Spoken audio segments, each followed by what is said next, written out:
Manifesto గురించి మీరు ఇచ్చినటువంటి మీ హామీల గురించి ప్రశ్నిస్తే సమాధానం చెప్పకుండా గొడ్డల పార్టీ అంటారు మమ్మల్ని.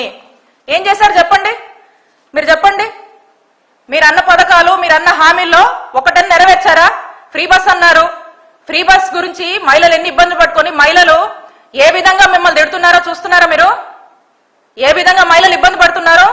ఉచిత గ్యాస్ సిలిండర్లు అన్నారు, 3 గ్యాస్ కొరత నడుస్తుంది ఈ రాష్ట్రంలో. ఇప్పటివరకు కూడా మీరు ఎన్ని సిలిండర్లు ఇచ్చారు? ఏది చెప్పండి, దాని మీద క్లారిటీ ఇవ్వండి. లేదా వైట్ పేపర్ రిలీజ్ చేయండి. ఈ రాష్ట్రంలో 17 మెడికల్ కాలేజెస్ ఉంటే బాగుంటుందని భావించి అడుగులేశారు జగన్మోహన్ రెడ్డి గారు. అవి ఏ వద్దు, వాటిని పూర్తిగా ఎత్తేయాలి అని దానికి రకరకాల పేర్లతో రకరకాలుగా ఆలోచిస్తూ అవి ఏవి కాకుండా పక్కన పడేశారు కదా. దానికి సమాధానం చెప్పండి, దాని మీద క్లారిటీ ఇవ్వండి. ఆరోగ్యశ్రీని ఎందుకు చంపేస్తున్నారు? మళ్ళీ ఏదో ఇన్సూరెన్స్ మోడల్ అని మీరంతా కూడా హైబ్రిడ్ మోడల్ అని మీ కమిషన్ల కోసం అభివృద్ధి పడుతున్నారు కదా, దాని గురించి సమాధానం చెప్పండి. రైతులకు అది చేస్తాం ఇది చేస్తాం అన్నారు కదా, మరి రైతులకు ఇప్పటివరకు కూడా ఏం న్యాయం జరగలేదు, వాటి గురించి సమాధానం చెప్పండి. మొక్కజొన్న రైతుల ఏడుపులు ఆపండి, దానికి సమాధానం చెప్పండి.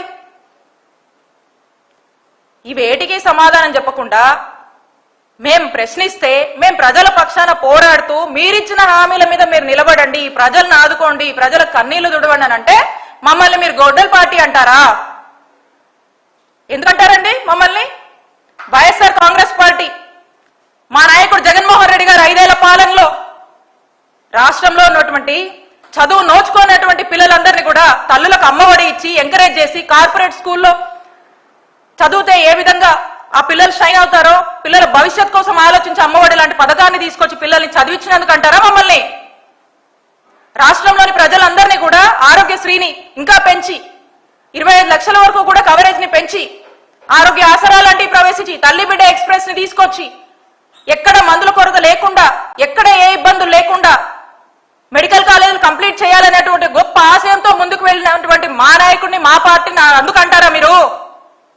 మేము ప్రజలకు మంచి చేశాం, అక్క చెల్లెమ్మల పేర్ల మీద పెద్ద ఎత్తున ఇళ్ల పట్టాలు ఇచ్చాం, రాష్ట్రంలో 31 లక్షల మంది ఇళ్ల పట్టాలు ఇచ్చాం. మేము దానికంటారా మమ్మల్ని?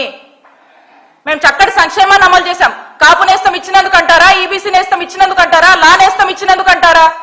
దేనికంటున్నారు? చేయూతి ఇచ్చినందుకు అంటారా? ఆసరా ఇచ్చినందుకు అంటారా మమ్మల్ని? దేనికంటున్నారు మమ్మల్ని గొడ్డల పార్టీ అని? సమాధానం చెప్పాలి చంద్రబాబు నాయుడు గారు.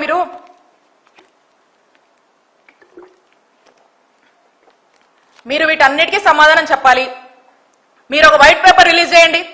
మేము అంటుంది తప్పైతే మీరు వైట్ పేపర్ రిలీజ్ చేయండి. మెడికల్ కాలేజ్ ఈ టైం కంప్లీట్ చేస్తాం, ఇదిగో మెడికల్ కాలేజ్ మేము కంప్లీట్ చేస్తున్నాం, ఆరోగ్యశ్రీ మేము చంపట్లేదు, నెట్వర్క్ హాస్పిటల్స్ బిల్స్ రిలీజ్ చేయండి. పెన్షన్లు పెంచండి, 6 లక్షలు కట్ చేశారు కదా, పెంచండి. మీరు అన్న హామీ మీద నిలబడండి. ఎప్పుడు నిలబడతారో క్లారిటీ ఇవ్వండి. మేమేం ఆపట్లేదు కదా, మీ ప్లాన్ ఆఫ్ యాక్షన్ ఏంటో చెప్పండి, క్లారిటీ ఇవ్వండి. ఇది ఇవ్వకుండా గొడ్డల పార్టీ అంటారా వైఎస్ఆర్ కాంగ్రెస్ పార్టీని? మేము ఒక్కటే చెప్తా ఉన్నాము, వెన్నుపోటుకు కేర్ ఆఫ్ అడ్రస్ మీరని రాష్ట్ర ప్రజలందరికీ కూడా తెలుసు. పదే మీరు మా వైఎస్ఆర్ కాంగ్రెస్ పార్టీని గొడ్డలి పార్టీ అని గనక మీరు మీ మంత్రులు ఇదే గనక మీరు అంటే మేము కూడా మిమ్మల్ని వెన్నుపోటు పార్టీ అని పిలవాల్సి వస్తుంది చంద్రబాబు నాయుడు గారు అని మిమ్మల్ని హెచ్చరిస్తున్నాం.